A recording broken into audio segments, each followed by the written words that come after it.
Halo semua, Assalamualaikum warahmatullahi wabarakatuh. Ini ada kabar gembira dari Newfoundland and Labrador, dua provinsi di Kanada. Mereka akhirnya membuka PNP. PNP itu apa? Provincial Nominee Program. Jadi ini ditawarkan buat Anda yang berada di luar Kanada yang ingin menjadi permanent resident, menjadi warga tetap di kedua provinsi ini. Ini prosesnya. Pertama Anda uh, butuh job offer, ya. Mereka butuh job offer yang TIR 0 sampai 4 bahkan 5. Jadi 0 ini yang paling tinggi, 5 yang paling bawah. Yang 5 itu kalau nggak salah tidak butuh ini malahan lebih bagus, tidak butuh diploma high school SMA. Itu yang bagus. Nanti kita pelajari ya. Kemudian Anda tidak punya valid work permit. Jadi Anda tidak punya work permit di tempat lain. Kemudian employernya, jadi bosnya yang Anda cari pekerjaannya itu harus mengisi job vacancy assessment application. Jadi mereka harus mengirimkan email ke sini. Kemudian Anda, ya kalau sudah dapat offer ini, Anda harus mengisi submit expression of interest. Jadi Anda harus submit di sini. Ini nanti akan saya jelaskan lebih lanjut, ya. Kemudian Anda submit NLPNP application juga. Kalau Anda sudah di-invite sama provinsinya untuk apply, Anda harus submit ini dalam 60 hari. Nanti akan dijelaskan lebih lanjut ya. Kemudian Anda membuat work permit, ya. Kalau sudah dinominasikan oleh provinsi, itu sudah kalau express entry dapat 600 poin. Dulu dikasih poin, kabarnya 2025 dihapus poinnya. Jadi saya kurang tahu ini gimana perkembangannya, nanti kita lihat bersama. Jadi kalau Anda sudah dinominasikan oleh provinsi, itu berarti Anda sudah dapat lampu hijau untuk menjadi permanent resident di kedua provinsi ini. Pada saat itulah Anda harus submit work permit application, jadi Anda harus minta work permit kemana? Ke sini. Oke. Kemudian mereka akan review. Begitu Anda di-approve work permit, ya, Anda bisa pergi ke Newfoundland and Labrador dan langsung bekerja selama proses permanent resident berlangsung. Tapi kalau Anda sudah punya valid work permit atau alternate federal authorization to work full time, ini bisa di-skip, ya. Kemudian Anda sudah kerja kan? Anda apply menjadi permanent resident. Karena Anda sudah dinominasikan oleh provinsi, Anda juga langsung submit menjadi permanent resident dengan memilih Newfoundland and Labrador gitu. Langsung akhirnya Anda menjadi permanent resident. Jadi ini kesempatan bagus sekali ya untuk Anda untuk pertama sudah dapat job offer, kemudian mendapat invitation to apply. Jadi Anda sudah dapat nominasi dari provinsi, kemudian Anda di-invite, diundang untuk apply menjadi permanent resident, warga negara Kanada, tinggal di Newfoundland and Labrador. Oke, sekarang kita lihat lebih lanjut. Ini adalah websitenya. Anda bisa klik di sini. Oke, nanti saya kasih di bagian mana? Di bagian deskripsi ya, alamatnya ya. Kalau Anda ingin langsung tahu ya. Jadi aplikannya ini Anda klik applicant. Jadi tadinya gini kan, Anda klik di sini provincial nominee, Anda klik di sini. Kalau Anda ingin tahu overview-nya bisa belajar di sini, tapi klik aja di sini langsung. Ada untuk skilled worker kategori, ada juga express entry skilled worker kategori, kemudian international graduate.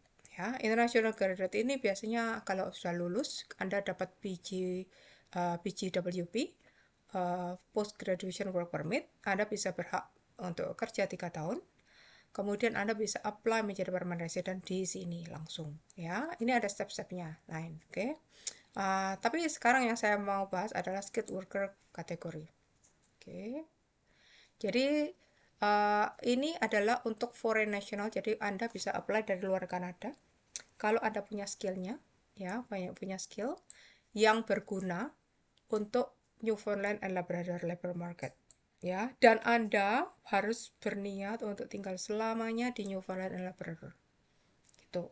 Makanya ini nanti akhirnya memberi Anda permanent resident. Bagus sekali program ini, saya sarankan Anda coba. Karena permanent resident di Kanada itu banyak benefitnya daripada kerja sebagai foreign worker. Oke, tidak ada fee untuk apply, tapi ada apply untuk permanent resident itu ada fee-nya. Oke, kalau Anda interest ya untuk pindah ke Newfoundland and Labrador, Anda harus submit expression of interest. Lewat mana? Lewat Immigration Accelerator Portal. Ini kalau diklik, saya nggak bisa masuk karena Anda harus create account. Oke. Kemudian apa? Kemudian each EOI nanti akan diperiksa oleh Office of Immigration and Multiculturalism and may result in invitation to apply. Jadi Anda nanti akan dapat, kalau disetujui Anda dapat invitation to apply. Apply apa? Permanent resident gitu. Begitu Anda dapat ITA, invitation to apply, Anda punya 60 hari untuk submit complete application. Jadi semuanya harus di-complete kemana? Ke pemerintah sini. Oke. Begitu pemerintah ini aplikasinya sudah disubmit, Anda akan bisa mengetahui progresnya di tempat tadi, di portal tadi. Oke. Kalau Anda sudah create ya application-nya, tapi belum selesai, belum, misalnya ada surat-surat yang kurang, misalnya surat kepolisian, mungkin diminta surat ke medis ya, kesehatan, kemudian Anda nggak submit dalam 90 hari, ya sudah, ini nanti expire dan tidak available lagi. Karena ini banyak yang ya, banyak saingan ya. Nah, step by step proses itu yang tadi saya tunjukkan kepada Anda. Sekarang ini apalah kriterianya ya. Ini dia. Ternyata ini berita bagus. TER 0 sampai 5 loh ya. Apa itu TER? Saya tunjukkan ya. Maaf.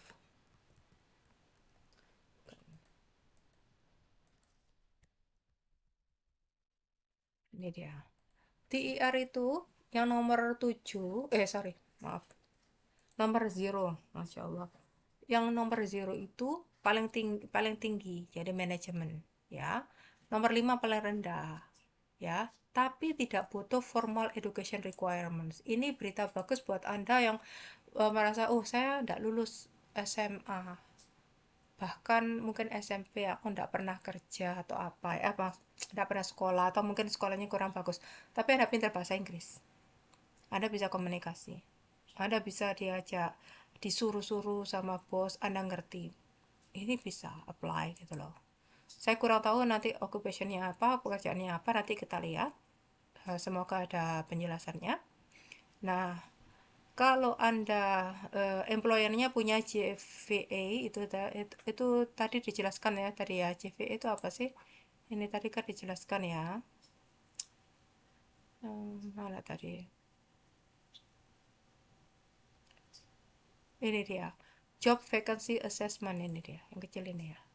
Job Vacancy Assessment. Jadi employernya, jadi bos Anda sudah punya JVA, ya. Kemudian ini cuma dibutuhkan jika Anda tidak punya valid work permit. Oke. Kemudian Anda harus kerjaannya itu, jadi kerjaan pertama termasuk dari TER 0 sampai 5. Ini bagus sekali karena paling rendah itu 5, paling tinggi 0. Jadi semua kerjaan bisa. Kedua, bos Anda harus punya JVA. Kemudian ketiga, itu kerjaannya harus minimum 30 jam per week for the applicant. Oke. Kemudian setidaknya kontraknya itu 1 tahun. Oke. Kemudian eligible-nya ini dari employer yang eligible di sini. Nah, ini dia yang saya tadi maksudkan. Kita lihat ya, perusahaan apa aja. Nah, ini ada kriterianya di sini. Mereka harus apply di sini, harus pas. Maka ada contohnya ya. Sepertinya nggak ada contohnya, perusahaan apa contohnya. Tapi Anda baca sendiri ya, mungkin disebutkan, mungkin bukan. Iya, tidak ada contohnya. Kadang-kadang ada provinsi yang ngasih tahu ini perusahaan yang kita terima gitu. Um, Kemudian ini bentuknya salary of or hourly wage.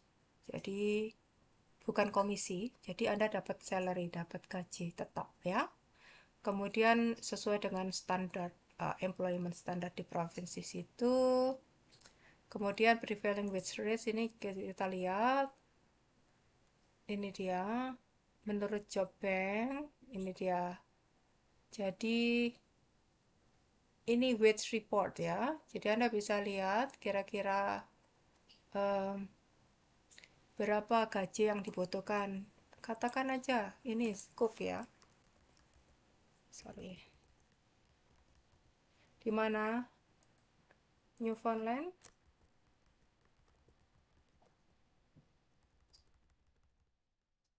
Newfoundland. Kok nggak ada? Labrador. Nah ini dia. Oke. Nih. Jadi kalau di sini Anda bisa lihat summary-nya, wage-nya berapa. Ini ternyata.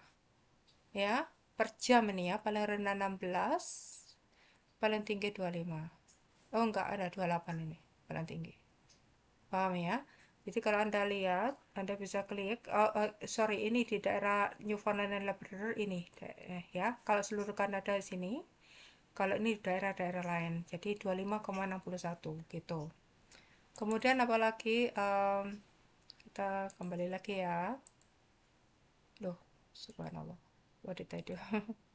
Ini yang mau saya klik tadi. Oke. Oke. Jadi tadi ada harga apa? Sellernya sudah tahu ya. Kemudian Anda punya qualification, training, skill dan everything sesuai ini. Dan umurnya nih, ini bagus, maksimal 59 tahun. Jadi Anda yang merasa umur 40 tahun ke atas bisa kerja di Kanada dan tidak harus menunjukkan ini edukasi yang tinggi. Nggak harus S2, S3, nggak harus. Tergantung kerjanya apa gitu ya. Oke, kalau Anda sudah tinggal di Kanada harus tunjukkan Anda statusnya itu legal. Hati-hati ya. Kemudian setidaknya Anda masih sisanya tidak expired. Jadi setidaknya ada 4 bulan. Ya. Kemudian Anda punya intention and ability to settle permanently. Jadi Anda sudah punya niat untuk tinggal selamanya di Newfoundland and Labrador dengan keluarga jika Anda keingin sama keluarga. Saran saya, iya. Apalagi Anda punya anak kecil. Jangan khawatir di sini kalau Anda punya anak di bawah 18 tahun dibantu sama pemerintah Kanada dan pemerintah provinsi. Jadi Anda tidak kerepotan mencari uang. Karena besar biaya punya anak di sini dibantu sama pemerintah ya. Kemudian ini Anda punya funds-nya dan final resource ya. Jadi Anda punya tabungan gitu ya. Kemudian ini kalau bisnis, ini kalau TR-nya 4 atau 5 ya, Anda harus menunjukkan Anda bisa bahasanya ya. Ini kalau bahasa Inggris itu minimal ini minimal 4 equivalent. Ini listeningnya 4,5, reading 3,5. Jadi tidak terlalu berat. Kalau Anda bisa bahasa Perancis jauh lebih bagus, 2 bahasa, tapi kalau tidak minimal English kayaknya. Kemudian nanti Anda lihat sendiri ya, apakah harus bahasa Perancis, tapi saya rasa salah satu bahasa bisa. Kemudian nanti Anda begitu jadi permanent resident di situ, Anda akan les bahasa Perancis. Yang saya tahu malah dibayar. Ada temen yang di Quebec baru datang malah dibayar sekitar 1.200 per bulan untuk belajar bahasa Perancis full time. Jadi tidak usah kerja, Anda sudah dapat uang dan belajar. Itu aja tugasnya Anda, seperti Anda kerja untuk belajar gitu. Kalau Anda ini yang tidak eligible, siapakah? Mereka yang punya post graduation work permit. Nah, jadi ini lain apa namanya, bukan skilled worker lagi, tapi ambil international graduate category atau express entry. Kemudian mereka punya criminal record, apakah dia atau family membernya. Hati-hati ya, yang di atas 18 tahun. Jadi hati-hati. Kalau Anda masalahnya unresolved custody or child support, ini tidak bisa. Kemudian salah salah di aplikasi salah menulis, kemudian Anda adalah refugee, Anda tidak bisa. Oke. Jadi di aplikasi itu Anda bisa memasukkan family member, apakah istri, anak, atau apa namanya ipar, ya. Kemudian anak Anda, spouse juga, dan anaknya kalau Anda kawin lagi, ya. Kemudian anaknya dan cucu Anda bisa. Oke. Jadi mereka bisa datang ke Kanada dan ikut menjadi permanent resident di aplikasinya. Dokumen listnya ada di sini. Ini dokumen listnya. Jadi Anda perlu travel dokumen kayak pasport ya, kemudian visa ya, kemudian ini civil status dokumen, birth certificate, and everything. Ini perlu dibaca dan perlu diklik kalau Anda sudah punya ya. Ini termasuk ini yang penting, ini employment kontraknya. Jadi ada nama bisnisnya, operating name, business address, contract information, tanggalnya ya, kemudian berapa jam per week. Tadi kan katanya minimal 30 ya, hati-hati kalau di bawah 30 Anda tidak bisa apply jadi permanent resident. Kemudian lokasinya, salary-nya, job duties-nya, semuanya harus lengkap ya. Kemudian financial information, Anda tunjukkan 3 bulan terakhir berapa uang yang Anda punya, makanya jangan diutak-atik. Kalau punya investasi sebutkan. Kemudian education Anda ya, itu semua ditranskrip ya. Jadi transkrip sama diploma sudah ditranslate, maksud saya ditranslate ke bahasa Inggris minimal. Oke. Kemudian language proficiency minimal 4 atau 5 ya. Oh sorry, ini TIR-nya ini harus disebutkan berapa. Ada ini surat baik ya dari polisi ya. Kemudian kalau Anda punya saudara atau family di Kanada, sebutkan di sini. Oke. Jadi ini surat-surat yang perlu Anda isi. Jadi Anda klik ya, nanti akan keluar lagi surat ini. Nah, ini Anda print gitu. Kemudian klik surat-surat lainnya, jadi dilengkapi ya. Ini cuma checklist. Yang saya tunjukkan ini adalah checklist. Ya, dokumen checklist namanya. Jadi menunjukkan Anda perlu surat apa aja. Ini yang bagus, lengkap sekali ini semua. Oke, itu. Jadi apalagi ini translationnya. Ya, jadi translationnya bisa Inggris atau French ya. Kemudian original dokumennya Anda fotokopi, kemudian disertified mungkin dengan penerjemahnya. Jadi kalau Anda translate, Anda minta fotokopi, tapi di certified sama penerjemahnya. Oke. Ini semua bisa, kalau di Kanada bisa pakai di notary public dan sebagainya. Kalau di luar Kanada minta affidavitnya itu di depan notary public gitu. Oke, kemudian ini semua kalau ada yang berubah harus dilaporkan, submit ya. Kalau Anda punya pertanyaan bisa telepon sini, email sini, dan ini websitenya. Oke, nanti kemudian apalagi ya, ini policies and procedures, ini dia.